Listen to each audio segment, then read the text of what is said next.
Hey everyone, welcome back to Real Life English for Adults. I'm Jake, and I'm here with Nina, ready to dive into today's topic. Hey Jake. Oh, I'm more than ready. Because today, we're talking about something everyone has an opinion about, relationships. And not just the lovey-dovey stuff, but the real-life English we use to talk about relationships. Jake, what's the most awkward relationship conversation you've ever had in English? Oof, tough one.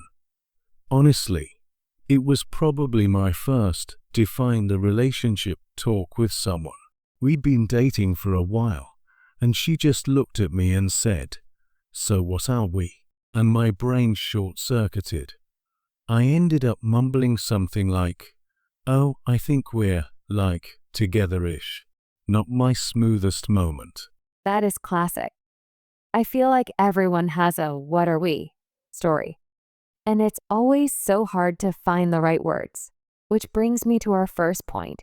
All those terms people use: dating, seeing someone, talking, exclusive. Why do we have so many? And what do they all mean? Great question.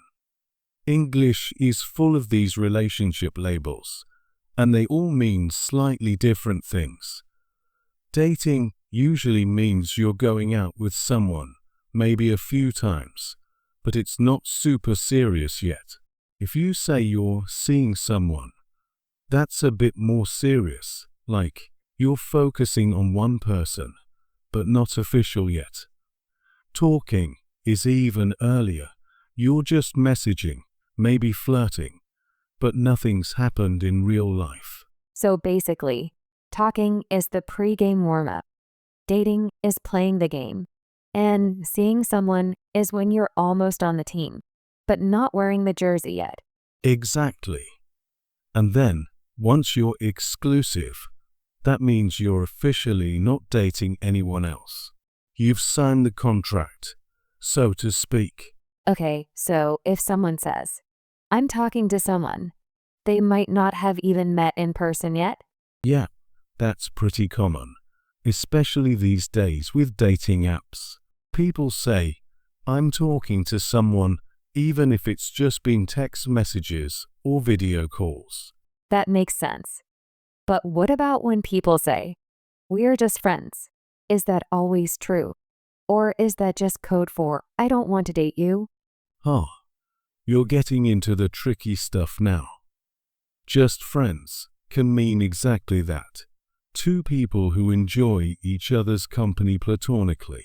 But sometimes it's the gentle letdown. "I like you, but not like that." Context and tone matter a lot. If someone says it with a nervous laugh or avoids eye contact, it might be that gentle rejection. So, listeners, if you hear "just friends" and your crush looks away, maybe take the hint. Jake, have you ever been friend zoned in English? Oh, so many times. Once in college, I brought flowers to a girl, and she said, "Oh, you're such a good friend." My heart broke a little, but hey, at least I learned the phrase friend zone that day. Friend zone. That's a classic. And it's made its way into so many other languages now. Okay, let's talk about the crush. What are the best ways to talk about liking someone in English? There are so many ways. I have a crush. I fancy them. I'm into her. Give us the rundown. Sure, "I have a crush on someone" is probably the most universal. If you say, "I'm into her," that's a bit more casual and modern. "I fancy him" is more British, but some Americans use it as a joke. And then there's "I like her," which can be super confusing because it's the same as just liking a friend. Context again.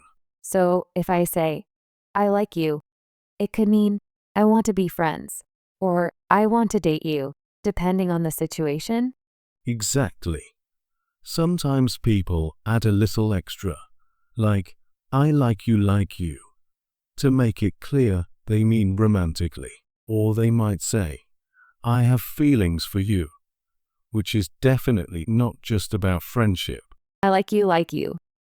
That's adorable. So, let's say things are going well, and you want to ask someone out. What are some natural ways to do it in English, without sounding like you're reading from a textbook? Great one. The classic is just, would you like to go out with me? But a lot of people keep it casual, like, hey, do you want to grab coffee sometime? Or, want to hang out this weekend? The key is to sound relaxed and not put too much pressure on the other person. And if you're nervous, you could always go for the old school. Do you want to go on a date with me? Right? Totally. Or, if you want to be playful, you could say, so, when are you taking me out for dinner? It's flirty and takes the pressure off you to make the first move. Nice. What about turning someone down? What's the kindest way to say no in English without making things awkward? Ah, the gentle art of rejection. You can say, I'm really flattered, but I don't see you that way. Or, I think you're great, but I don't feel that spark. Or, if you want to soften it, I'm not looking to date right now, which is a classic excuse. No one can argue with that. I don't feel that spark. I like that one. So poetic, but clear. Okay, let's switch gears. What about once you're in a relationship? What are some common phrases couples use in English that might be confusing for non-native speakers? Oh, there are tons. For example, we're taking a break doesn't mean you're going on vacation. It means you're pressing pause on the relationship, maybe to figure things out. We moved in together means you're living in the same place now. And we're on the rocks means the relationship is in trouble. On the rocks, like a drink. That's a funny image. What about seeing other people? That one can be a little vague, right? Absolutely. Seeing other people usually means you're not exclusive anymore. You're both free to date other people. It's a way to say things are open without saying, we broke up. Let's talk about breakups. People always try to be gentle, but sometimes the language can be confusing. What are some classic breakup lines in English? And what do they really mean? Oh, the classics. It's not you. It's me. That's the number one. It usually means, it's definitely you, but I don't want to hurt your feelings. Then there's, I need some space, which means, I want to end things, but maybe I'll change my mind. And we're better off as friends is another gentle way to break up. So, listeners, if you hear, it's not you, it's me, it probably is you. But don't take it personally. Jake, what's the weirdest breakup excuse you've heard? Someone once told me, I can't date you because Mercury is in retrograde. I still don't know what that means, but hey, you can't argue with astrology. Wow, that's a new one. Okay, let's bring in some listener love. We got a message from Maria in Brazil. She asks, what's the difference between boyfriend, partner, and significant other? When should I use each one? Good question, Maria. Boyfriend and girlfriend are pretty straightforward. Someone you're dating in a romantic relationship. Partner is more neutral and can be used for any gender. It's also a bit more serious and mature sounding. Significant other is formal and works for any gender, but it's mostly used in official forms or maybe at a company event. So, if I introduce someone as my partner, it sounds more grown up than boyfriend or girlfriend? Exactly. Partner is also good if you don't want to specify gender, or if you want to sound more committed but not necessarily married. And for long-term relationships, some people use my other half or my better half. Very cute and a little old-fashioned. My better half. I like that. Jake, let's get into some fun stuff. What are some cute nicknames couples use in English?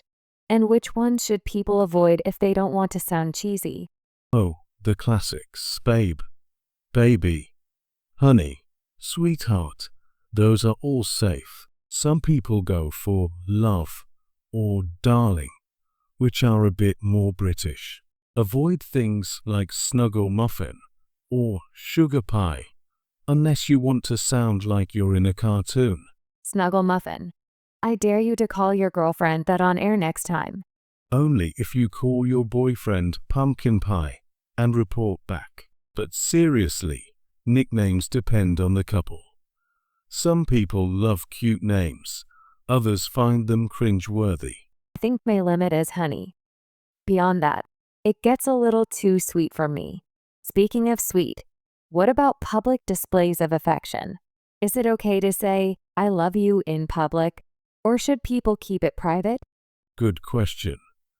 In English-speaking countries, saying I love you in public is usually fine, but over-the-top displays, like full-on making out, might get you some weird looks. A hug, holding hands, or a quick kiss is normal. It's more about what you're comfortable with and the setting.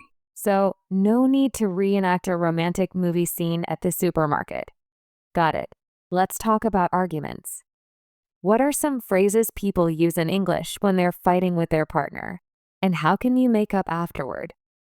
Arguments are tricky. Common phrases are, we need to talk, which usually means something serious is coming. I need some space is a way to ask for time alone. When making up, people say things like, I'm sorry, let's move on, or can we start over? And kiss and make up is a classic phrase for reconciling. Kiss and make up. That's cute. But we need to talk is so scary. I think everyone's heart skips a beat when they hear that. What about silent treatment? Is that a real thing in English relationships?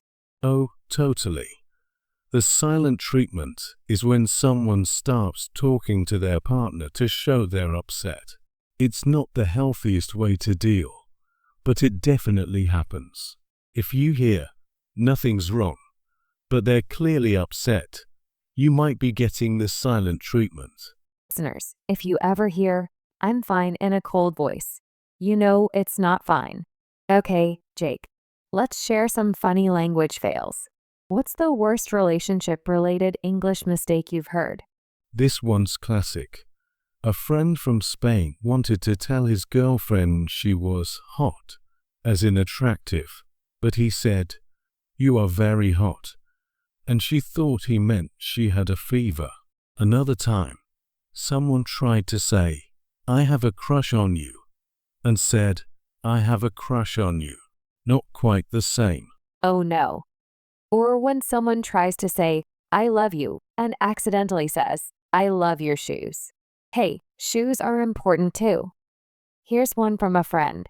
She tried to say, I'm single, but said, I'm simple. That got some laughs at the party. I'm simple. That's hilarious. Language fails are part of the journey, and most people find them cute, not embarrassing. Absolutely.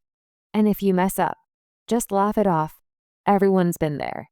So, Jake, let's wrap up with some key tips for talking about relationships in English. What are your top 3? Number 1. Use clear words, but remember that context matters a lot. Number 2. Don't be afraid to ask what someone means if you're confused. And number 3. Be yourself. Whether you use cute nicknames or keep it simple, authenticity always wins. I love that. And I'd add, don't be afraid to make mistakes. That's how you learn. Plus, relationships are messy in every language. So just enjoy the ride. Exactly. So, listeners, if you've got a relationship story or a language fail to share, we want to hear it. Send us a message, and we might feature you in our next episode. Don't forget to follow, share, and subscribe so you never miss an episode. Thanks for joining us on Real Life English for Adults. Until next time, keep talking, keep laughing, and keep loving. Bye everyone. and good luck out there in the wild world of relationships.